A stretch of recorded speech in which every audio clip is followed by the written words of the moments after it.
Hi hello ನಮಸ್ಕಾರ welcome back to my YouTube channel. ನಾನಿವತ್ತು bathroom ಟೈಲ್ಸ್ನ ಬೆಳ್ಳಗಾಗಿರುತ್ತಲ್ಲ ಅದನ್ನು ಹೇಗೆ ಕ್ಲೀನ್ ಮಾಡ್ಕೊಳ್ಳೋದು ಅಂತ ತೋರಿಸ್ತಾ ಇದ್ದೀನಿ. ಇದು ತುಂಬ ಚೆನ್ನಾಗಿ ಎಫೆಕ್ಟಿವ್ ಆಗಿ ಕೆಲಸ ಮಾಡುತ್ತೆ ಫ್ರೆಂಡ್ಸ್. ನೀವು ಕೂಡ ಮನೇಲಿ ಟ್ರೈ ಮಾಡಿ ನೋಡಿ. ಮೊದಲಿಗೆ ನಾನಿಲ್ಲಿ ಒಂದು ಅರ್ಧ ಲೀಟ್ರು ನೀರು ಹಾಕ್ಕೊಂಡಿದ್ದೀನಿ. ನೀರು ಹಾಕಾದ್ಮೇಲೆ ಗ್ಯಾಸ್ ಆನ್ ಮಾಡಿದ್ದೀನಿ. ಅರ್ಧ ಲೀಟ್ರ್ ನೀರಿಗೆ ಈಗ 2 ಟೇಬಲ್ ಸ್ಪೂನ್ ಆಗೋಷ್ಟು ಸರ್ಪ್ ಹಾಕ್ಕೊತಾ ಇದ್ದೀನಿ. ನೀವು ಮನೇಲಿ ಯಾವ ಬ್ರ್ಯಾಂಡ್ ಸರ್ಪ್ ಹಾಕ್ತೀರಾ ಯಾವುದಾದ್ರೂ ಹಾಕ್ಕೋಬೋದು. ನೆಕ್ಸ್ಟ್ ಈಗ ಸರ್ಪ್ ಹಾಕಾದ್ಮೇಲೆ ನಾನೀಗ ಬೇಕಿಂಗ್ ಸೋಡಾ, ಅಡುಗೆ ಸೋಡಾನ 2 ಟೇಬಲ್ ಸ್ಪೂನ್ ಆಗೋಷ್ಟು ಹಾಕ್ಕೊತಾ ಇದ್ದೀನಿ. ನೀವು ಜಾಸ್ತಿ ಕ್ವಾಂಟಿಟಿ ತೊಗೊಂಡ್ರೆ ಜಾಸ್ತಿ ತೊಗೋಬೇಕಾಗುತ್ತೆ. ನೀರು ನೀವೇನಾದರೂ ಜಾಸ್ತಿ ತೊಗೊಂಡ್ರೆ ಸರ್ಪು ಮತ್ತು ಸೋಡಾನ ಸ್ವಲ್ಪ ಜಾಸ್ತಿ ಹಾಕ್ಕೋಬೇಕಾಗುತ್ತೆ. ನೋಡಿ, ನಾನೀಗ ಅರ್ಧ ಲೀಟ್ರ್ ನೀರಿಗೆ ಸೋಡಾ ಪುಡಿ ಮತ್ತು ಸರ್ಪು ಹಾಕ್ಬಿಟ್ಟು ಚೆನ್ನಾಗಿ ಮಿಕ್ಸ್ ಮಾಡ್ತಾ ಇದ್ದೀನಿ. ಚೆನ್ನಾಗಿ ಇದು ಜಸ್ಟ್ ಒಂದು ಕುದಿ ಬರೋವರೆಗೂ ಚೆನ್ನಾಗಿ ಸ್ವಲ್ಪ ಬಾಯ್ಲ್ ಮಾಡ್ಕೊಳ್ಳೋಣ. ಇದು ಒಂದು ಕುದಿ ಬಂದ ತಕ್ಷಣ ನೆಕ್ಸ್ಟು ಗ್ಯಾಸ್ ಆಫ್ ಮಾಡ್ಕೊಬಿಡೋಣ. ಮಿಕ್ಸ್ ಆಗಲಿ ಅನ್ನೋದಕ್ಕೋಸ್ಕರ ಒಂದು ಸ್ವಲ್ಪ ಬಿಸಿ ಮಾಡ್ಕೋಬೇಕು ಅಷ್ಟೇ. ನೋಡಿ, ಇವಾಗ ಗ್ಯಾಸ್ ಆಫ್ ಆದಮೇಲೆ ನಾನಿಲ್ಲಿ ಒಂದು ಅರ್ಧ ಲೋಟದಷ್ಟು ವಿನೆಗರ್ ಹಾಕ್ಕೊತಾ ಇದ್ದೀನಿ. ವಿನೆಗರ್ ಹಾಕ್ಬಿಟ್ಟು ಒಂದು ಸಲ ಮಿಕ್ಸ್ ಮಾಡಿದ್ರೆ ಸಾಕು. ಈಗ ನಾವು ವಾಟ್ರ್ ಬಾಟ್ಲು ತೊಗೊಂಡು ವಾಟ್ರ್ ಬಾಟ್ಲಿಗೆ ಹಾಕೋಣ. ಒಂದು ಸಲ ಮಿಕ್ಸ್ ಮಾಡ್ಕೊಂಡು ಈಗ ಒಂದು ವಾಟ್ರ್ ಬಾಟ್ಲಿಗೆ ಹಾಕೊಳ್ಳೋಣ. ನೀವು ವಾಟ್ರ್ ಬಾಟ್ಲ್ ಸ್ಪ್ರೇ ಬಾಟ್ಲ್ ಇಲ್ಲ ಅಂದರೆ ನೀವು ಜಗ್ಗಲ್ಲಾದ್ರೂ ಕೂಡ ಇಲ್ಲ ಹಾಗೆ ನೀರು ಎರಚಾದ್ರೂ ಕ್ಲೀನ್ ಮಾಡ್ಕೋಬೋದು. ನೋಡಿ, ನಾನು ಇವಾಗ ಒಂದು ವಾಟ್ರ್ ಬಾಟ್ಲಿಗೆ ಹಾಕ್ಕೊತಾ ಇದ್ದೀನಿ. ಈ ಟಿಪ್ ತುಂಬ ಚೆನ್ನಾಗಿ ವರ್ಕ್ ಆಗುತ್ತೆ ಫ್ರೆಂಡ್ಸ್. ನೀವು ಕೂಡ ಮನೇಲಿ ಬಾತ್ರೂಮ್ ಟೈಲ್ಸ್ನ ಈ ರೀತಿ ಕ್ಲೀನ್ ಮಾಡ್ಕೊಳ್ಳಿ. ಆರ್ಪಿಕ್ ಆ ಥರನೂ ಯೂಸ್ ಮಾಡ್ಕೋಬೋದು. ಆರ್ಪಿಕ್ ಇಲ್ಲ ಅಂದಾಗ ಕೂಡ ಮನೇಲಿ ಸಿಗುವಂಥ ಪದಾರ್ಥಗಳನ್ನು ಬಳಸ್ಕೊಂಡು ಈ ರೀತಿಯೂ ಕೂಡ ತುಂಬ ನೀಟಾಗಿ ಕ್ಲೀನ್ ಆಗುತ್ತೆ ಫ್ರೆಂಡ್ಸ್. ನೀವು ಕೂಡ ಮನೇಲಿ ಟ್ರೈ ಮಾಡಿ ನೋಡಿ. ತುಂಬ ಚೆನ್ನಾಗಿ ಟೈಲ್ಸು ನಾನು ಟ್ರೈ ಮಾಡಿಬಿಟ್ಟು ನಿಮಗೆ ತೋರಿಸ್ತಾ ಇದ್ದೀನಿ. ತುಂಬ ಚೆನ್ನಾಗಿ ವರ್ಕ್ ಆಗಿದೆ, ಅದಕ್ಕೋಸ್ಕರ ನಾನು ವೀಡಿಯೋ ಮಾಡ್ತಾ ಇರೋದು. ನೋಡಿ ಎಷ್ಟು ಗಲೀಜಾಗಿದೆ ಅಂತ ತೋರಿಸ್ಕೊಡ್ತಾ ಇದ್ದೀನಿ. ಅದು ಎಷ್ಟು ಚೆನ್ನಾಗಿ ಕ್ಲೀನ್ ಆಗುತ್ತೆ ಅನ್ನೋದನ್ನು ಕೂಡ ತೋರಿಸ್ತಾ ಇದ್ದೀನಿ. ಅದು ನೀರೆಲ್ಲ ಆಡೋದ್ರಿಂದ ಸ್ವಲ್ಪ ಬೆಳ್ಳಗೆ ಟೈಲ್ಸ್ ಈ ರೀತಿ ಹಾಗೆ ಆಗುತ್ತೆ ಕಾಮನ್ನಾಗಿ. ಅಟ್ಲೀಸ್ಟ್ ನಾವು ವಾರಕ್ಕೊಂದು ಸಲನಾರು ಆಯಿತು, 15 ಡೇಸ್ಗೆ ಒಂದು ಸಲನಾರು ಆಯಿತು ಕ್ಲೀನ್ ಮಾಡ್ಕೊತಾ ಇದ್ದರೆ ತುಂಬ ಚೆನ್ನಾಗಿರುತ್ತೆ. ಈ ಟಿಪ್ನ ನಾವು ಫಾಲೋ ಮಾಡೋದ್ರಿಂದ ತುಂಬ ಚೆನ್ನಾಗಿ ಟೈಲ್ಸ್ಗಳು ಚೆನ್ನಾಗಿರುತ್ತೆ. ನೀವು ಕೂಡ ಮನೇಲಿ ಟ್ರೈ ಮಾಡಿ ನೋಡಿ ಫ್ರೆಂಡ್ಸ್. ನೋಡಿ ಇವಾಗ ಯಾವ ರೀತಿ ಇದೆ ಅಂತ ಕ್ಲೀನ್ ಮಾಡಾದಮೇಲೆ ಕೂಡ ತೋರಿಸ್ತೀನಿ ಎಷ್ಟು ನೀಟಾಗಿ ಕ್ಲೀನ್ ಆಗುತ್ತೆ ಅಂತ. ಈ ರೀತಿ ನಾವು ಸ್ಪ್ರೇ ಬಾಟ್ಲ್ ಇಲ್ಲ ಅಂದರೆ ವಾಟ್ರ್ ಬಾಟ್ಲಿಗೆ ಸ್ವಲ್ಪ ತೂತು ಆ ಥರ ಮಾಡ್ಕೊಂಡು ಕೂಡ ಸ್ಪ್ರೇ ಮಾಡ್ಕೊಂಡು ಕ್ಲೀನ್ ಮಾಡ್ಕೋಬೋದು. ನೋಡಿ, ಇವಾಗ ಸ್ಪ್ರೇ ಮಾಡ್ಕೊತಾ ಇದ್ದೀನಿ. ಈ ರೀತಿ ಸ್ಪ್ರೇ ಮಾಡ್ಕೊಳ್ಳೋದ್ರಿಂದ ಎಲ್ಲ ಟೈಲ್ಸ್ಗೆಲ್ಲ ನೀಟಾಗಿ ಸ್ಪ್ರೇ ಆಗುತ್ತೆ. ಅದರಿಂದ ತುಂಬ ಚೆನ್ನಾಗಿ ಕೊಳೆನೂ ಕೂಡ ಹೋಗುತ್ತೆ. ಅದಕ್ಕೋಸ್ಕರ ಸ್ಪ್ರೇ ಬಾಟ್ಲಿಗೆ ಹಾಕ್ಕೊಂಡು ಕ್ಲೀನ್ ಮಾಡ್ಕೊಳ್ಳೋಣ.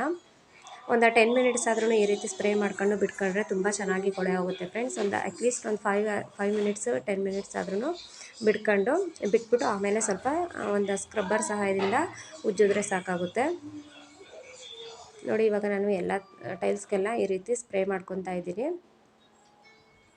ಇದು ತುಂಬ ಚೆನ್ನಾಗಿ ಎಫೆಕ್ಟಿವ್ ಆಗಿ ವರ್ಕ್ ಆಗುತ್ತೆ ಫ್ರೆಂಡ್ಸ್. ನೀವು ಕೂಡ ಮನೇಲಿ ಟ್ರೈ ಮಾಡಿ ನೋಡಿ. ನೀವೇ ನನಗೆ ಕಮೆಂಟ್ ಮಾಡಿ ತಿಳಿಸ್ತೀರಾ. ಹಾಗೆ ನನ್ನ ಚಾನಲ್ನ ಯಾರಾದರೂ ಸಬ್ಸ್ಕ್ರೈಬ್ ಮಾಡ್ಕೊಳ್ಳದೆ ನೋಡ್ತಿದ್ರೆ ದಯವಿಟ್ಟು ಸಬ್ಸ್ಕ್ರೈಬ್ ಮಾಡ್ಕೊಂಡು ಸಪೋರ್ಟ್ ಮಾಡಿ. ನೋಡಿ, ಇವಾಗ ನಾನು ಒಂದು ಸ್ಕ್ರಬ್ಬರ್ ಸಹಾಯದಿಂದ ಈ ರೀತಿ ಒಂದು ಸಲ ಪ್ರೆಸ್ ಮಾಡಿ ಈ ರೀತಿ ಉಜ್ಕೊಂಡ್ರೆ ಸಾಕು. ತುಂಬ ಗಲೀಜಾಗಿದೆ ಅಂದರೆ ಸ್ಟೀಲ್ ನಾರಿಂದ ಒಂದು ಸಲ ಉಜ್ಕೊಂಡ್ರೆ ತುಂಬ ಬೇಗ ಕ್ಲೀನ್ ಆಗುತ್ತೆ. ಇಲ್ಲ ಸ್ವಲ್ಪ ಗಲೀಜಾಗಿದೆ ಅಂದರೆ ಈ ಪಾತ್ರೆ ಬೆಳಗೋ ಸ್ಕ್ರಬ್ಬರ್ ಏನಿರುತ್ತೆ ಇದರಿಂದ ಒಂದು ಸಲ ಜಸ್ಟ್ ಈಗ ಅನ್ಕೊಂಡ್ರೆ ಬೇಗ ತುಂಬ ಚೆನ್ನಾಗಿ ಕೊಳೆ ಬಿಡ್ತಿದೆ. ನೋಡಿ, ಅಲ್ಲಿ ಎಷ್ಟು ನೀಟಾಗಿ ಕೊಳೆ ಬಿಡ್ತಿದೆ ಅನ್ನೋದು ಕೂಡ ಕಾಣ್ತಿದೆ. ನೋಡಿ, ಜಸ್ಟ್ ಒಂದು ಸಲ ಈ ರೀತಿ ಉಜ್ಕೊಂಡ್ರೆ ಸಾಕಾಗುತ್ತೆ. ಇದು ತುಂಬ ಚೆನ್ನಾಗಿ ಎಫೆಕ್ಟಿವ್ ಆಗಿ ಕೆಲಸ ಮಾಡುತ್ತೆ ಫ್ರೆಂಡ್ಸ್. ನೀವು ಕೂಡ ಮನೇಲಿ ಟ್ರೈ ಮಾಡಿ. ತುಂಬ ದುಡ್ಡು ವೇಸ್ಟ್ ಮಾಡೋಕ್ಕಿಂತ ಈ ರೀತಿ ಚಿಕ್ಕ ಪುಟ್ಟ ಮನೆಯಲ್ಲೇ ಸಿಗುವಂಥ ವಸ್ತುಗಳನ್ನು ಬಳಸ್ಕೊಂಡು ನಾವು ಕ್ಲೀನ್ ಮಾಡ್ಕೊಂಡ್ರೆ ದುಡ್ಡು ಸೇವ್ ಆಗುತ್ತೆ ನಮಗೆ. ನೋಡಿ ಯಾವ ರೀತಿ ಕ್ಲೀನ್ ಆಗಿದೆ ಅಂತ. ನೀರು ಹಾಕ್ಬಿಟ್ಟು ಕೂಡ ಫಸ್ಟ್ ಹೇಗಿತ್ತು ಈಗ ಎಷ್ಟು ನೀಟಾಗಿ ಕ್ಲೀನ್ ಆಗಿದೆ ಅಂತಲೂ ಕೂಡ ತೋರಿಸ್ತಾ ಇದ್ದೀನಿ ಫ್ರೆಂಡ್ಸ್. ನೋಡಿ ಎಷ್ಟು ನೀಟಾಗಿ ಕ್ಲೀನ್ ಆಗಿದೆ ಅಂತ. ಜಸ್ಟ್ ಒಂದು ಸಲ ಈ ರೀತಿ ಉಜ್ಕೊಂಡ್ರೆ ಸಾಕು, ಬೇಗ ಕ್ಲೀನಾಗಿ ಹೋಗುತ್ತೆ. ನೋಡಿ ಎಷ್ಟು ಚೆನ್ನಾಗಿ ಕೊಳೆ ಬಿಡ್ತಿದೆ ಅಂತ. ಹಾಗೆ ಇದು ಬಾತ್ರೂಮ್ ಟೈಲ್ಸು, ಬಾತ್ರೂಮ್ಗೆ ಯಾವುದಕ್ಕಾದ್ರೂ ಈ ರೀತಿ ನೀರನ್ನ ಹಾಕ್ಕೊಂಡು ನೀಟಾಗಿ ಕ್ಲೀನ್ ಮಾಡ್ಕೋಬೋದು. ಹಾಗೆ ನಾವು ನಲ್ಲಿಗಳು ಏನಿರುತ್ತೆ ನಲ್ಲಿಗಳಿಗೂ ಕೂಡ ಈ ರೀತಿ ಸ್ಪ್ರೇ ಮಾಡ್ಕೊಂಡು ಕ್ಲೀನ್ ಮಾಡ್ಕೋಬೋದು. ಟೈಲ್ಸ್ಗೆ ಒಂದೇ ಅಲ್ಲ, ಎಲ್ಲ ರೀತಿಯೂ ನಾವು ಇದನ್ನು ಹಾಕ್ಕೊಂಡು ಕ್ಲೀನ್ ಮಾಡ್ಕೋಬೋದು.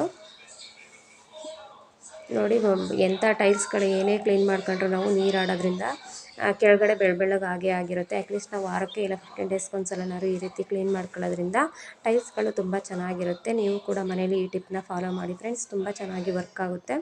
ನಾನು ಯಾವುದನ್ನೇ ವೀಡಿಯೋ ಮಾಡೋದಕ್ಕೂ ಮುಂಚೆ ನಾನು ಮನೇಲಿ ಟ್ರೈ ಮಾಡಿಬಿಟ್ಟೆ ವೀಡಿಯೋ ಅಪ್ಲೋಡ್ ಮಾಡೋದು. ಅದು ವರ್ಕ್ ಆಗಿದ್ದರೆ ಮಾತ್ರ ನಾನು ವೀಡಿಯೋ ಮಾಡಾಕೋದು. ನೋಡಿ, ಇವಾಗ ಒಂದು ಸಲ ಈ ರೀತಿ ಉಜ್ಕೊಂಡ್ರೆ ಸಾಕು, ಎಷ್ಟು ನೀಟಾಗಿ ಕೊಳೆ ಬಿಡ್ತಿದೆ ಅಂತ. ನಿಮಗೂ ಕೂಡ ವಿಡಿಯೋ ಇಷ್ಟ ಆಗಿದರೆ ಲೈಕ್ ಮಾಡಿ, ಶೇರ್ ಮಾಡಿ, ಹಾಗೆ ನನ್ನ ಚಾನಲ್ನ ಸಬ್ಸ್ಕ್ರೈಬ್ ಮಾಡ್ಕೊಂಡು ಸಪೋರ್ಟ್ ಮಾಡಿ.